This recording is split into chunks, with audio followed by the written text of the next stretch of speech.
It is Monday, Tes Elul Tovshin Ayin Vov. We are on Teres Menachem, Sefer HaMamorim Tovshin Yud Gimel, in the Basi Lgani of Yud Shvat Tovshin Yud Gimel. We are on page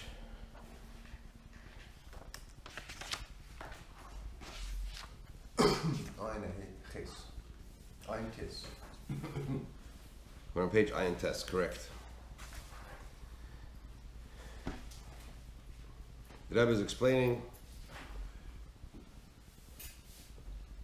that the purpose of Avodas Hashem in this world is to, through our service of Hashem, through working with our Nefesh Habamis, with our animal soul, our body, to bend the other side of Kedusha, to submit, to cause the other side of Kedusha to be submissive to godliness. That brings into this world a level of godliness which is otherwise transcendent. And the Rebbe went on to explain that in order to accomplish that, we need something called Shtus Kedusha, folliness of holy, to deal with the folliness of the opposite of holiness.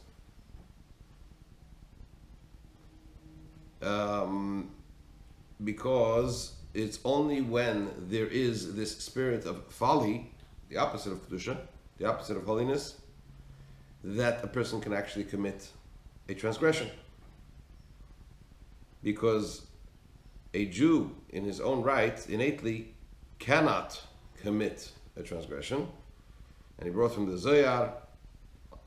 The Zohar says on the verse, Nefesh Kisechta, when the verse discusses the different sacrificial offerings required for various transgressions, it says Nefesh Kisechta, a soul that will sin, and the Zohar says it's actually a question mark. Nefesh Kisechta? How is that possible?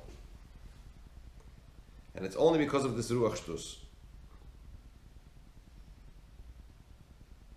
We are up to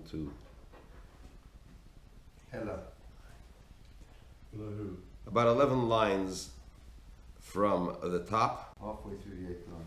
Yeah, by the full stop. Yeah. It's actually 7 lines. The line starts Lihiyos. The Mitzadatzmai for on his own. The Mitzadatzmai for on his own. Hare B'teva Kol Yisrael. It is the nature of every Jew that he does not want Ve'nei Yochel, and he is not able to. Liyas Nifred Melakus, to be. He's not able to be separated from godliness. And that is what happens when a person transgresses, even if it's unwittingly. It's only through this spirit of folly that covers up the truth. What is the truth? The truth is that when a person commits a transgression, that causes the person to become separated from Hashem, from godliness. So what does the spirit of folly do? It covers up this truth. And it appears to the person that even when he commits a transgression, he still remains intact with his Judaism. And it's only because of this spirit of folly, it's only because of this that it is possible for one to transgress a transgression, to commit a transgression. But when the truth will shine in him, what is the truth? This aspect of the truth of Hashem la'elam. This is a verse that we are familiar with from Hallel. We say Hallel as Hashem kol goyim shamchu kol umim ki gavar aleinu chasli ve'emes havaya la'elam. The literal meaning is, the literal translation is that the truth of Hashem is eternal. Chassidus explains ve'emes havaya la'elam, that the truth of Hashem becomes manifest in the world. What is the truth? The truth is that Eined Milvadin. There's nothing else besides Hashem. It's just that we, physical, material mortals in this physical world, there could be a disconnect from that true reality. But when this truth becomes manifest in the world, when a person actually knows and feels that there is nothing besides Hashem, it is impossible for a person to go against Hashem's will.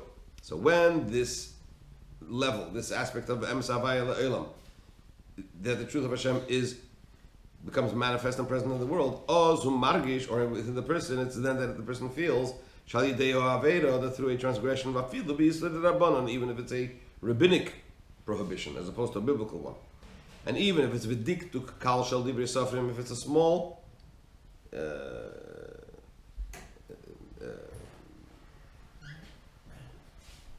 aspect of the words from again of rabbinic institution, in meaning to say something which would appear to be not as significant as a severe, harsh biblical transgression, even if it's only something minor at that time when the person does that through that act, nifred b'tachlis malakus.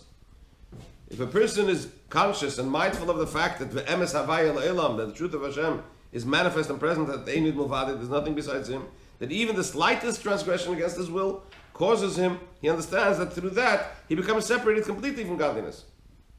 In what manner? Yoser gam haklipos v'sitrache, even more than the shells and the opposite of kedusha. In other words, that not only is it that the spirit of impurity, the spirit of folly, the folly of the opposite of kedusha causes the person to behave in this, it makes it possible for the person to behave against Hashem's will. But when the person does go against Hashem's will, the person actually becomes lower and more separated from godliness than the klippos and zitracha themselves.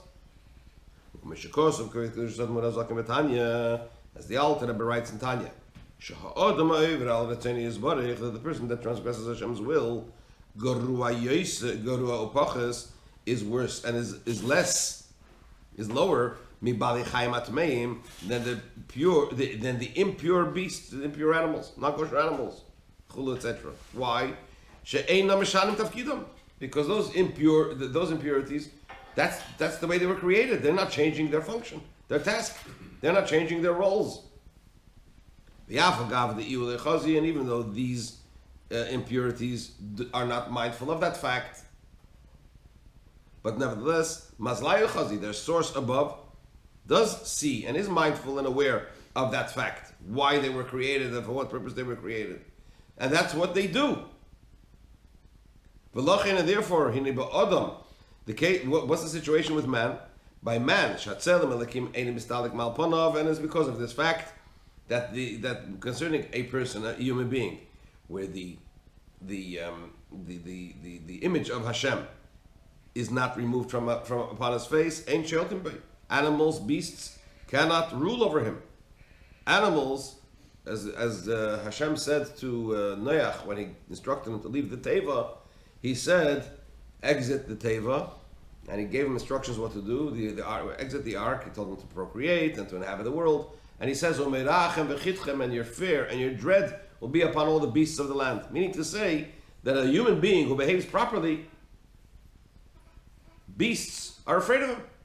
That's the way Hashem instituted. That's the power, the shield, as it were, that Hashem gave to the human being. That if the human being behaves properly, beasts are afraid of him. Animals are afraid of him. So in other words, this is only concerning a human being where the image of Hashem has not left his face, meaning to say that he behaves properly. He behaves in accordance with Hashem's will. Because Hashem's command guards their spirit, meaning to say that Hashem has instilled within man this, and within the beasts, this characteristic that when a human being behaves in accordance to Hashem's will, the animal is afraid of him. As it says in the verse concerning Noach, and your fear and your dread will be on all the beasts of the land. And it is only by a person by whom the image and form of Hashem in which man was created is not obvious, meaning to say this spiritual shield has been removed. How?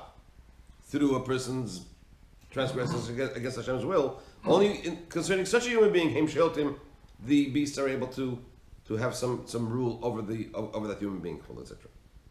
So therefore, we see that if a person who does we see that a person that does Hashem's will is greater than, as it were, has an advantage over the beasts, to the extent that even that they're afraid of him. Whereas a person who transgresses loses that advantage. And now the animals can rule over him.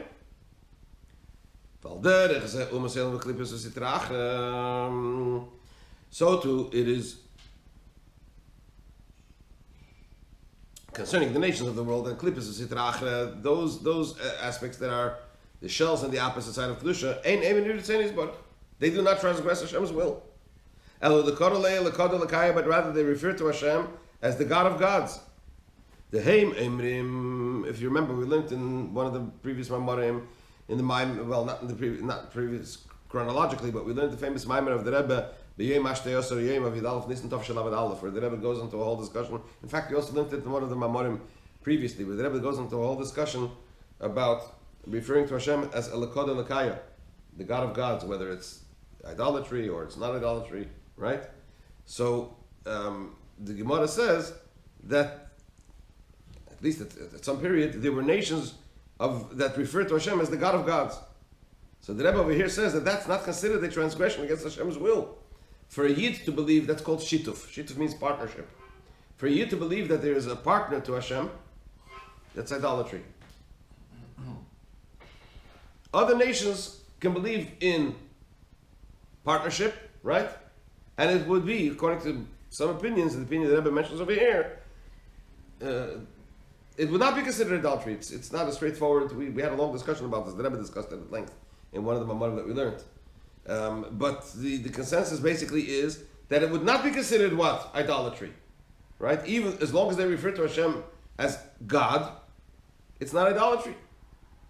But so what do? They refer to Hashem as the God of gods.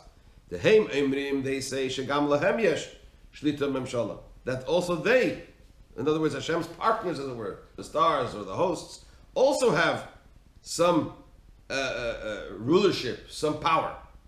But nevertheless, they don't rebel against Hashem. They call him the God of gods. And they do not transgress Hashem's will ever. We'll soon see that the Rebbe touches on this. What does that mean that they don't transgress Hashem's will? We see that there are plenty of non-Jews that transgress Hashem's will as well. We'll get to that in a minute. But, so, at least in this point of referring to Hashem as the God of gods, that's the way they refer to Him, and they recognize Him as a Hashem. They do not transgress His will ever. But the person who transgresses, where he rebels against Hashem's will, he's worse than the shells, and the opposite of Kedusha, top of page Pei, and from those things that emanate from these klippos of Sitra Achra. Who are the things that emanate? What creatures emanate from the spiritual klippos of Sitra Achra? These are the impure animals, the chayes ros and beasts of what do they call them? Wild beasts. Sorry, Ra means bad. It means like beasts that devour, that attack. Predators, right? So a person. They also do Hashem's will. That's exactly the point. That's exactly the Rebbe's point.